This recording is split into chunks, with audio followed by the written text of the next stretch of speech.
Capítulo 4. No resistáis al mal. Sí, pues tu ojo derecho te escandaliza, sácatelo y arrójalo de ti, porque mejor te es que perezca uno de tus miembros, que no todo tu cuerpo sea arrojado a los infiernos. Si tu mano derecha te escandaliza, córtatela y arrójala de ti, porque mejor te es que uno de tus miembros perezca, que no todo el cuerpo sea arrojado a los infiernos. Mateo 5, 27-31. La integridad del alma es la única cosa que importa. No hay otro problema que resolver ni otra necesidad que satisfacer sino esa, porque teniéndola se tiene todo. Y es por eso que Jesús se esfuerza constantemente en hacernos comprender la abrumadora importancia de esta verdad profunda y enseñarnos cómo podemos realizarla. Él insiste en que ningún sacrificio es demasiado grande si se asegura la integridad del alma. Absolutamente toda cosa que la impide debe abandonarse. Cueste lo que cueste, implique lo que implique, hay que preservar la integridad del alma porque todas las demás cosas, los pensamientos, la conducta, la salud, la prosperidad, la vida misma, dependen de ella. Mejor es sacrificar el mismo ojo derecho, dice él, o amputar la mano derecha si fuera necesario, para que el alma pueda conseguir la claridad de comprensión sin la cual no hay salvación alguna. Todo lo que se oponga a nuestra comunión con Dios debe desaparecer. Un pecado, un viejo rencor todavía sin perdón, la codicia de cosas materiales, cualquier cosa que sea, es necesario deshacerse de ella. Tales cosas, sin embargo, son tan evidentes que el transgresor no puede menos descubrirlas. Pero hay otras, en cambio, más sutiles, como el egocentrismo, el sentirnos rectos según nuestra propia estimación, el orgullo espiritual y demás, que son muy difíciles de percibir y exorcizar, pero hay que pensarlo. Algunas veces ocurre que el ejercicio de cierta profesión o la compañía de ciertas personas o el ser miembro de cierto grupo es lo que nos impide el camino. En ese caso tampoco debemos vacilar, hay que pagar el precio. También se ha dicho, el que repudiare a su mujer, dele libelo de repudio. Pero yo os digo que quien repudia a su mujer, excepto el caso de fornicación, la expone al adulterio, y el que se casa con la repudiada comete adulterio. Mateo 5, 31-32. En el tiempo en que Jesús enseñó, la ley hebraica concedía el divorcio por razones insignificantes. Los casados que no vivían armoniosamente estaban dispuestos a huir del problema obteniendo una disolución y probando fortuna con otra persona. Pero ninguna felicidad permanente puede ser obtenida de este modo. Mientras huyamos de un problema, lo continuaremos encontrando bajo una nueva apariencia a cada vuelta del camino. La solución científica es hacer frente a la dificultad allí donde aparece, mediante la acción espiritual o la oración científica. Esto se aplica a los problemas matrimoniales tanto como a los otros, si no más aún. Como nadie es perfecto, y tanto el querellante como el delincuente tienen cada uno sus faltas, ambos deberían esforzarse, si es posible, para restablecer la armonía. Si el que se cree ofendido hace cuanto sea posible para ver en el otro la verdad espiritual, es casi seguro que resultará una solución feliz. Yo podría citar varios ejemplos. Una mujer que había adoptado esa actitud mental hacia su marido, dijo después de algunos meses: el hombre del que me iba a divorciar ha desaparecido, y el hombre con el que me casé ha vuelto. Ahora volvemos a ser completamente felices. Si una persona cambia de vocación a otra, o de un modo de vida a otro sin efectuar un cambio en sí misma, cada vez se encontrará más o menos en las mismas condiciones. De la misma manera, los que se divorcian fácilmente volviendo a casarse de nuevo, acaban siempre tan descontentos como empezaron. Los problemas matrimoniales, como cualquier otra clase de dificultades, deben resolverse cuando se presentan por medio de la oración científica. Sin embargo, lo que un hombre o una mujer pueden soportar en el matrimonio tiene su límite, y en casos excepcionales la disolución es el mal menor. Pero solo debe recurrirse a esta en último extremo. Sabemos que Jesús se abstuvo siempre de formular reglas a cal y canto para los detalles de nuestra conducta, persuadido de que, si obedecemos sus principios, nuestros actos se producirán en consecuencia. Y podemos estar seguros que con su manera eminentemente realista y práctica de afrontar los problemas humanos, Él habría encontrado en cada caso particular la solución sabia y misericordiosa. Fue así como, a pesar de las Escrituras, él perdonó a la mujer adúltera y la despidió en paz. No obstante que, según la ley de Moisés, todavía vigente en aquel tiempo, ella debería haber sido apedreada. Todos aquellos que están en duda acerca de cómo actuar en una situación como esta, cualesquiera que fueran las circunstancias, tienen a mano un sencillo recurso: la oración científica. Deberán afirmar mentalmente que la sabiduría divina los está iluminando y dirigiendo en sus acciones y evitar los pasos definitivos hasta haber encontrado en la propia conciencia la guía precisa.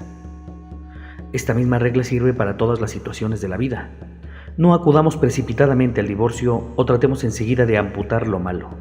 Dejemos más bien que la dificultad vaya disolviéndose hasta que desaparezca por completo nuestra acción espiritual. Así lo hizo la mujer que dijo que el hombre con quien se casó había vuelto y consideró que su demostración era perfecta.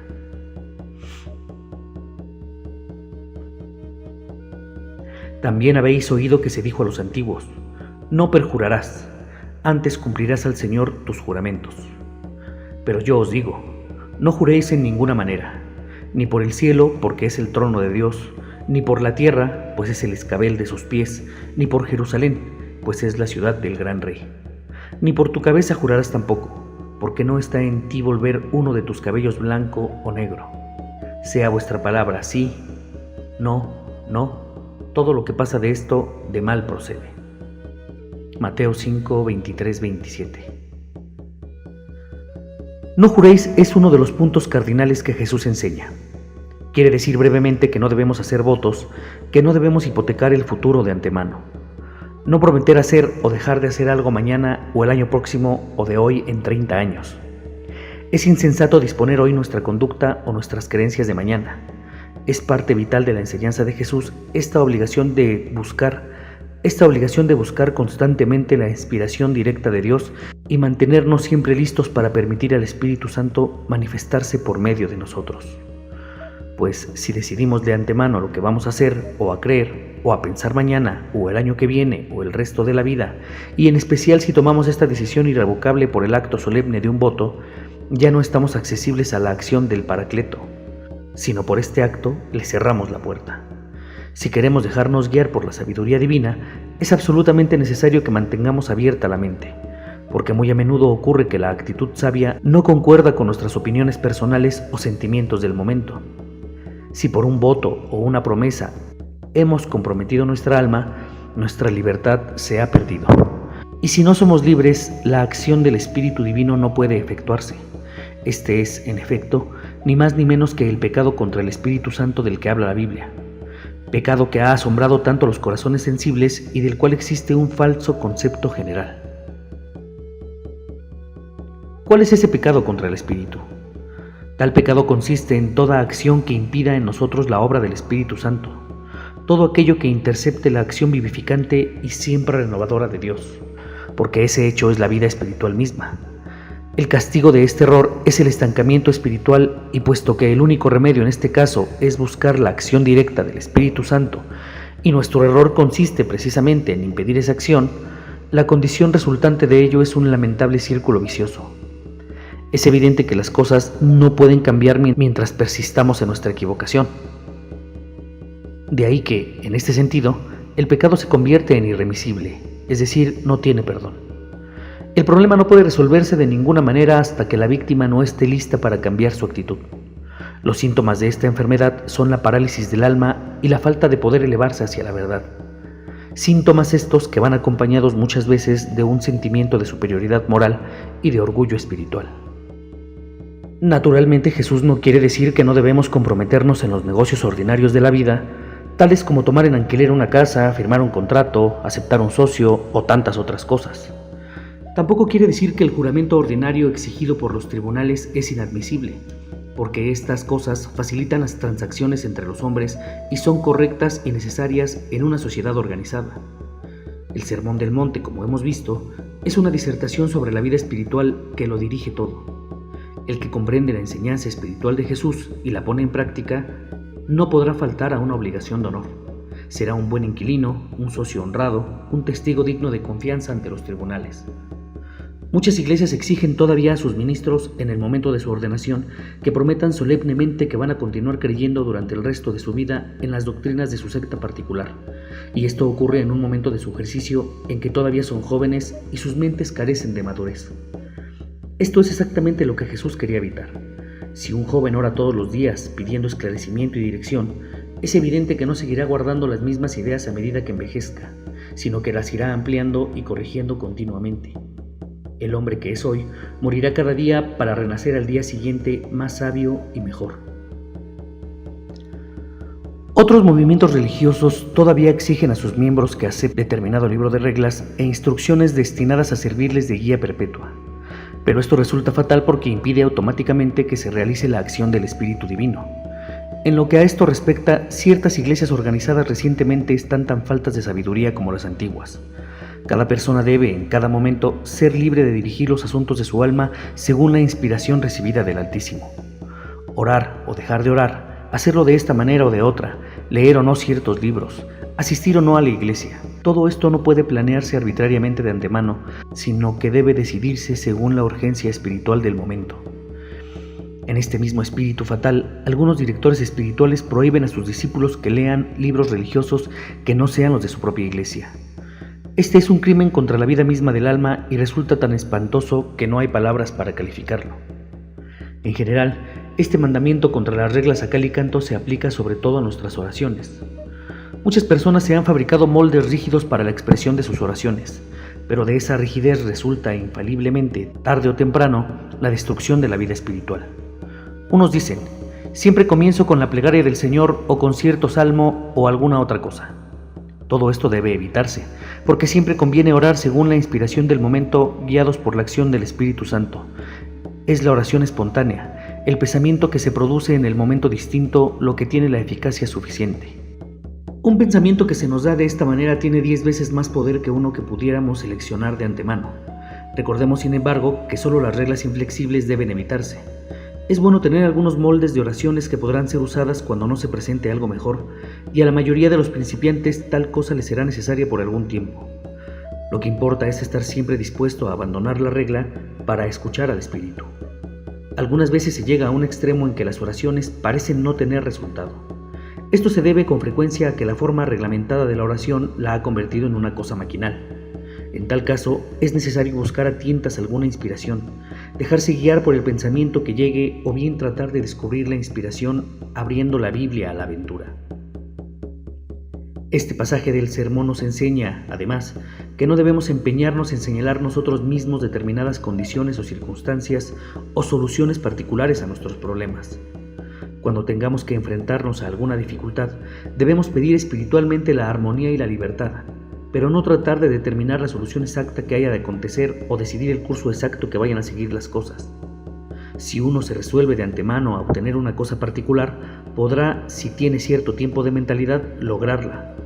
Pero de ese ejercicio de libre albedrío resulta casi infaliblemente una serie de complicaciones. La persona obtendrá lo que deseaba, pero luego lo lamentará profundamente. Sí, sí. No, no. Representan lo que llamamos en la oración científica la afirmación y la negación respectivamente. Estas son la afirmación de verdad y armonía y la omnipresencia de Dios en la realidad, y la negación de cualquier poder en el error y la limitación. Habéis oído que se dijo, ojo por ojo y diente por diente. Pero yo os digo, no resistáis al mal, y si alguno te abofetea en la mejilla derecha, dale también la otra. Y si al que quiera litigar contigo y quitarte la túnica, déjale también el manto. Y si alguno te requisara para 1 milla, vete con él 2. Da a quien te pida, y no vuelvas la espalda a quien desea de ti algo prestado. Mateo 5, 38, 42. Jesús es el más revolucionario de todos los maestros. Él vuelve las cosas de arriba a abajo para los que aceptan su enseñanza. Una vez que se acoge su mensaje, todo cambia de aspecto. Nada vuelve a ser como era antes. Todos los valores humanos se transforman de manera radical. Aquellas cosas en las cuales consumíamos caudales de energía y tiempo parecen luego no valer en absoluto la pena de poseerse, mientras que otras que pasábamos por alto llegan a ser las únicas que nos importan. Comparados con Jesús, el resto de los revolucionarios y reformadores de la historia no han hecho más que escarbar en la superficie, arreglando un poco los detalles externos y de menor importancia. En cambio, Jesús ahondó en la raíz misma de las cosas. La vieja ley, destinada a mantener cierto grado de orden, por rudimentario y sencillo que fuese, entre un pueblo bárbaro, porque cualquier ley es siempre mejor que la anarquía, se había basado en la conocida frase, ojo por ojo y diente por diente. Cualquier daño que un hombre hiciese a otro tendría que sufrirlo en sí mismo por vía de castigo. Si mataba a otro, la ley lo mataba a él. Si le sacaba un ojo a otro hombre, los oficiales de la justicia le sacaban el suyo propio. En la medida en que él dañara o perjudicara a otro, estaba condenado a recibir en sí mismo idéntico castigo. Y sin embargo, un código así era mejor que ninguno. Y acaso no fue malo como comienzo, pero gente bárbara, incapaz de apreciar la idea abstracta de la justicia y de ver más allá de la pasión momentánea, sin imaginación para darse cuenta de un castigo que no era obvio, esto sirvió sin duda alguna, en la mayoría de los casos, de freno eficaz a los instintos primitivos. Luego, a medida que pasó el tiempo y la barbarie se fue convirtiendo en civilización, la misma opinión pública se fue encargando de modificar paulatinamente este código primitivo hasta hacerse menos rudo y brutal de lo que había sido hasta entonces. Tal es el caso en lo que a la justicia pública se refiere. En la vida privada, no obstante, el viejo código continuó imperando en los corazones y en las mentes, aunque ya sin traducirse en actos de extrema violencia. Y no es exagerado decir que su influencia ha subsistido hasta la hora presente. El deseo de venganza, de recobrar lo propio, de traer las cosas a su nivel de una manera u otra cuando nos han lastimado o hemos sufrido una injusticia o hemos sido testigos de cosas que no aprobemos, subsiste todavía en nosotros y seguirá subsistiendo a menos que lo destruyamos deliberadamente. La venganza, dijo Bacon, es una clase de justicia salvaje, y el hombre natural, con su instintiva sed de justicia, porque la verdadera justicia es parte de la divina armonía y los hombres en cada etapa de su desarrollo parecen tener un destello intuitivo de esa armonía espiritual y divina que se esconde tras todas las apariencias. Siente que el camino más exitoso para restablecer el roto equilibrio de la justicia no es otro que pagar con la misma moneda. Pero este es precisamente el error fatal que se encuentra en la raíz de toda discordia pública o privada en este mundo. Es la causa directa de las guerras internacionales, de las discusiones en familia y de las querellas personales, y como veremos en el estudio científico de la Biblia, es también la causa de muchas, si no de la mayor parte de nuestras enfermedades y otras miserias que acaecen en la vida del hombre. Pero he aquí que Jesús siempre nos expone el reverso de esta situación. Es decir, que si alguien nos hace daño, en lugar de buscar venganza o de pagarle con la misma moneda, debemos perdonarle y dejarle ir en paz. No importa cuál sea la provocación, ni cuántas veces se haya repetido, hemos de proceder de esta manera. Conviene liberarle y dejarle ir en paz, porque solamente así conseguiremos librarnos a nosotros mismos y de este modo podremos conservar la integridad de nuestra alma. Devolver mal por mal, responder a la violencia con la violencia y al odio con el odio, es entrar en un círculo vicioso en el que se consumirá nuestra vida y también la de nuestro hermano. El odio no cesa con el odio, dijo la luz de Asia, enunciando con muchos siglos de anterioridad esta gran verdad cósmica. Y Jesús, la luz del mundo, la puso en primer lugar en su enseñanza porque es la piedra angular de la salvación. Esta doctrina de la no resistencia al mal es el gran secreto metafísico. Al mundo profano que no lo pueda comprender, esta rendición completa al agresor le parecerá un suicidio moral. Sin embargo, a la luz revelada en Jesucristo adquiere un aspecto nuevo y vemos que en realidad constituye una estrategia espiritual admirable. Cuando consideramos con hostilidad una situación, le damos el poder de gobernarnos. Cuando no le ofrecemos resistencia, la privamos del poder y el prestigio. Como hemos visto, Jesús es el supremo metafísico, y Él mismo se interesa solamente por los estados de conciencia, los pensamientos y las creencias que adoptan los hombres, porque estas son las cosas que importan, las cosas en las que residen las fuerzas causales. Él no da instrucción alguna en lo referente a los detalles de la conducta o las acciones exteriores, y cuando habla de los procedimientos de la justicia, de la ropa y del manto, de prestar o pedir prestado y de volver la otra mejilla, está sirviéndose de símbolos para describir estados mentales, y estas palabras no deben interpretarse en un sentido literal. Esto no representa un intento de evadirse o de evitar comentar un texto difícil. Nunca recordaremos demasiado que si nuestro pensamiento es justo, nuestra conducta no puede ser mala. Y por otra parte, Toda acción motivada por causas exteriores puede ser mala o buena, pero no hay reglas generales adecuadas para una conducta recta. Ningún maestro puede decir que determinada acción será justa en cualquier tiempo, porque el juego de circunstancias de la vida es demasiado complicado para una predicción tal.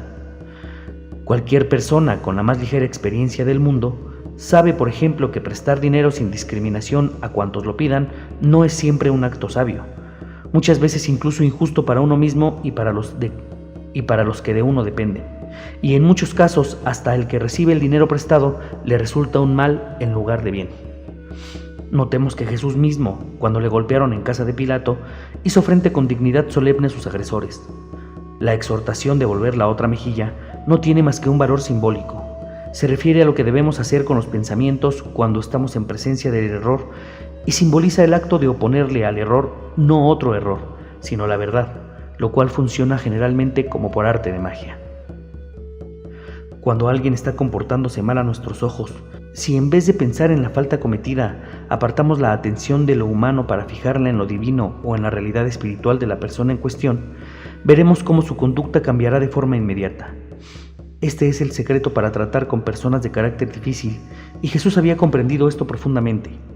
Si los que nos rodean se molestan, no tenemos más que cambiar deliberadamente nuestro pensamiento respecto a ellos y enseguida cambiarán ellos también.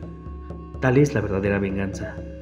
Este procedimiento ha sido probado miles, acaso millones de veces, y nunca falla si se aplica de buena fe.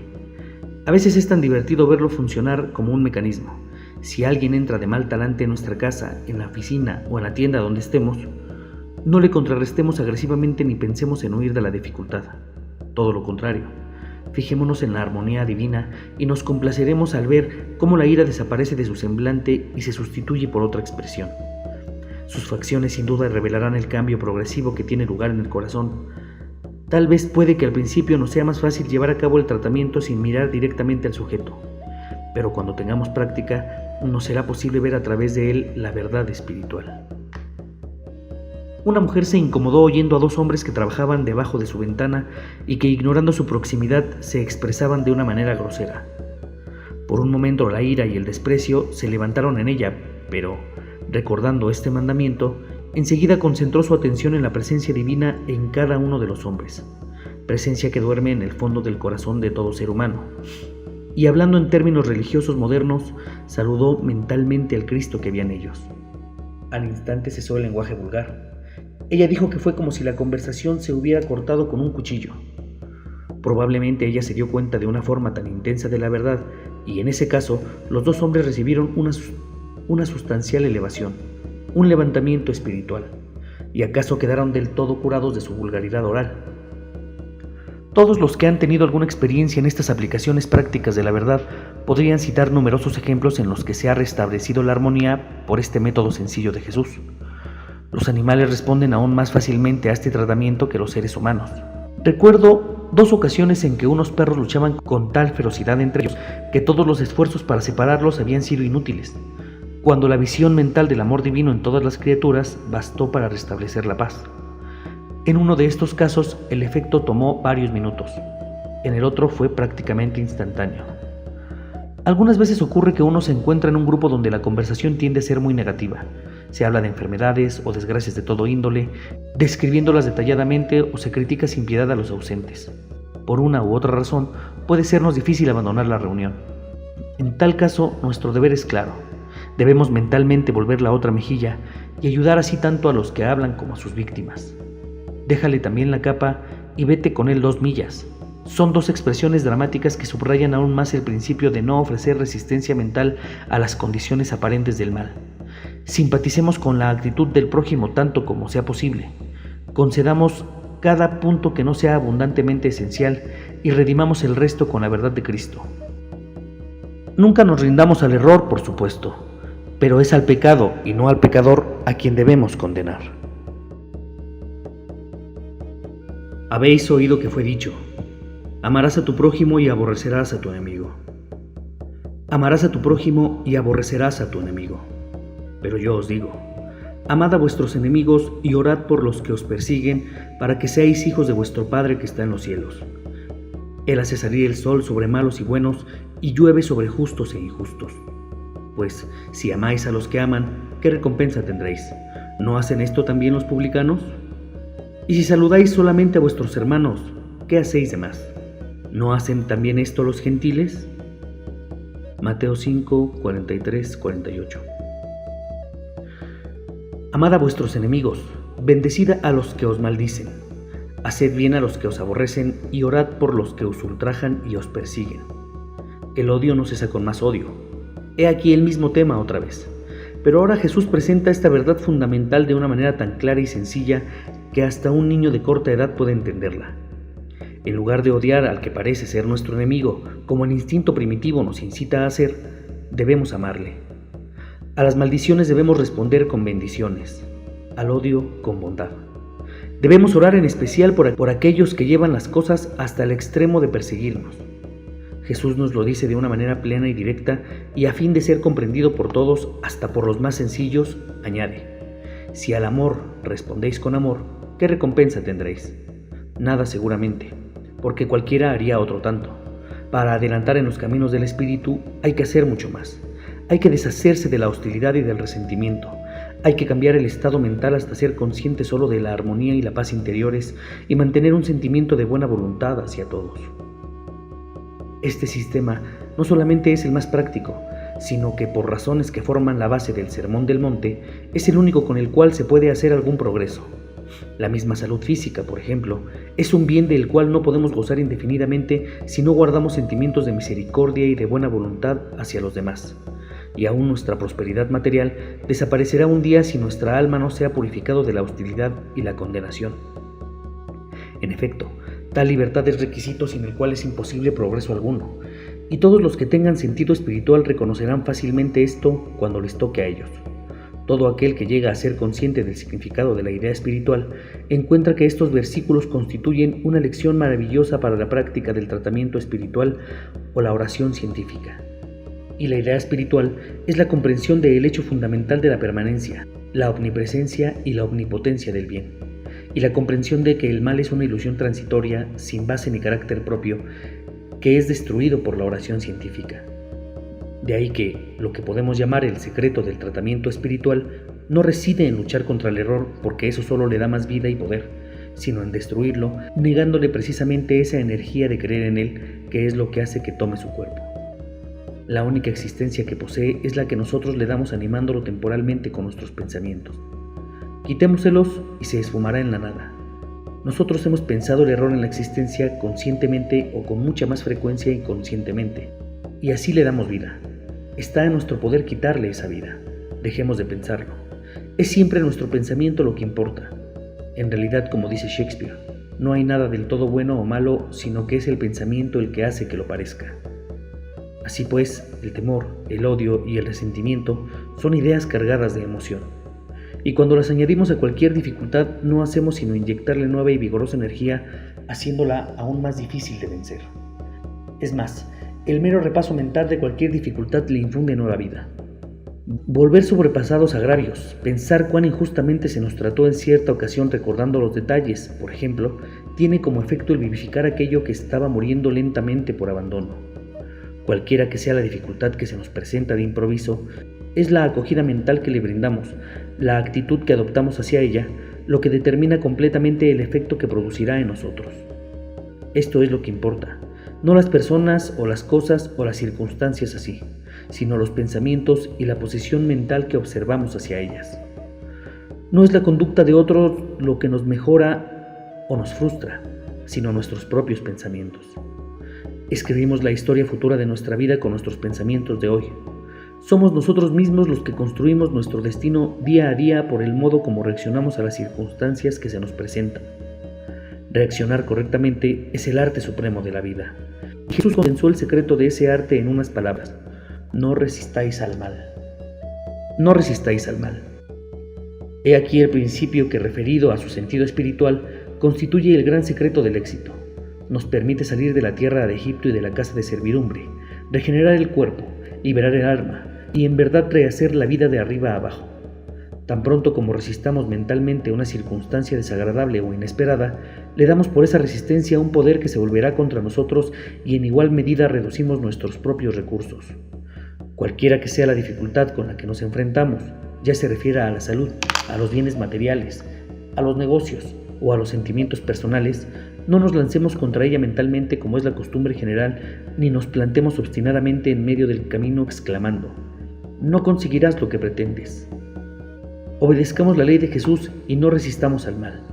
Abstengámonos de contrarrestarla mentalmente, así como de alimentarla con nuestra propia esencia. Busquemos mentalmente, a tientas, la presencia de Dios, como buscaríamos algún apoyo si de repente nos encontráramos metidos en un cuarto oscuro. Fijemos nuestro pensamiento firmemente en esa presencia que está con nosotros y que está también en la persona o en el lugar en el que el mal se ha presentado. En otras palabras, ofrezcamos la otra mejilla. Si así lo hacemos, la situación desfavorable y el malestar provocado por la misma desaparecerán en la nada de donde vinieron y nos dejarán libres. En esto consiste el verdadero método espiritual de amar a nuestros enemigos. El amor es Dios y es, por consiguiente, todopoderoso. Tal es la aplicación científica del amor al cual ningún mal puede resistir. El amor destruye las condiciones del mal y si se refiere a una persona la libera a ella tanto como a nosotros. Pero responder al odio con el odio, a la maldición con la maldición, al temor con la agresión, no hace más que aumentar la dificultad, igual que un sonido débil es multiplicado por el amplificador. Devolver amor por odio a la manera científica es seguir el camino real de la liberación trazado por Jesucristo. Este es el método perfecto de protegernos ante cualquier circunstancia y por medio del cual nos hacemos invulnerables. Si alguien nos trata con odio, no nos enfademos, no resistamos al mal. Veamos en el enemigo la presencia divina y todo marchará bien. Él cesará de molestarnos, cambiando su actitud hacia nosotros o desaparecerá por completo de nuestra vida, sacando provecho de nuestro pensamiento. Si recibimos malas noticias, no las resistamos mentalmente.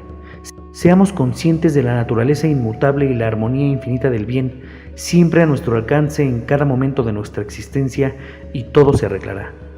Si estamos descontentos en nuestro trabajo o en casa, no resistamos estas condiciones mentalmente.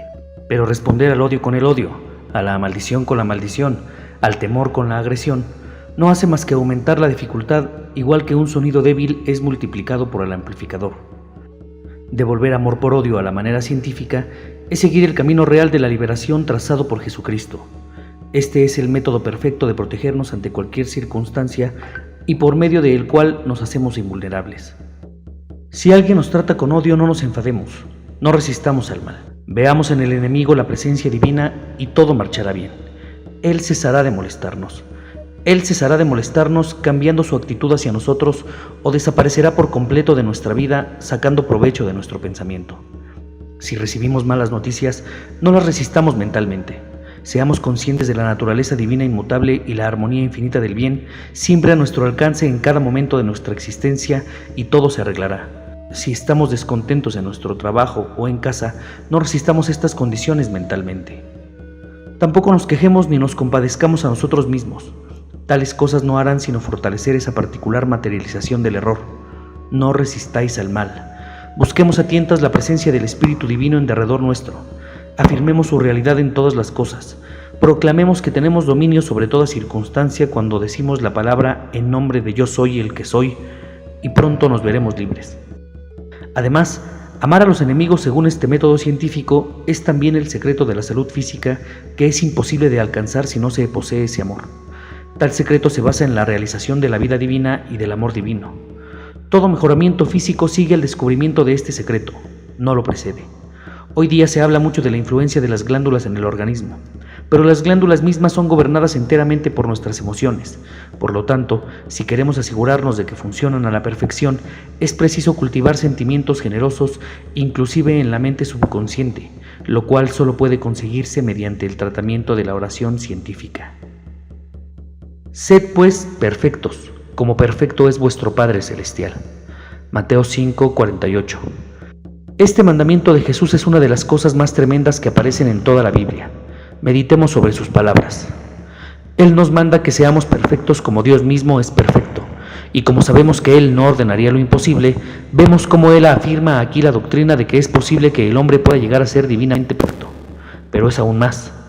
Jesús lo propone como algo que tenemos que efectuar. De aquí se desprende, por tanto, que el hombre no puede ser ese hijo del pecado, desheredado y sin esperanza, que tan a menudo nos ha presentado la teología, sino que es de linaje divino, hijo del Padre que está en los cielos y en consecuencia potencialmente divino y perfecto.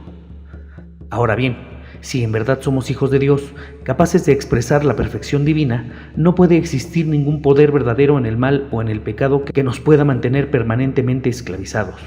Es decir, usando el método correcto, será solo cuestión de tiempo el que alcancemos nuestra verdadera salvación espiritual. Por lo tanto, no vacilemos más antes de emprender la marcha hacia arriba. Es preciso que, en este mismo momento, si todavía no lo hemos hecho, nos levantemos como el hijo pródigo de entre los desperdicios de la materialidad y la limitación, y confiándonos a las promesas de Jesús exclamemos: «Me levantaré e iré hacia mi Padre». Los que se sientan desanimados por un sentimiento de indignidad y de falta de comprensión propias, y se crean a sí mismos muy lejos del camino, deberán recordar que todos los grandes maestros han convenido en una frase que viene a bien recordar: para alcanzar el reino de los cielos hay que pasar por la tormenta.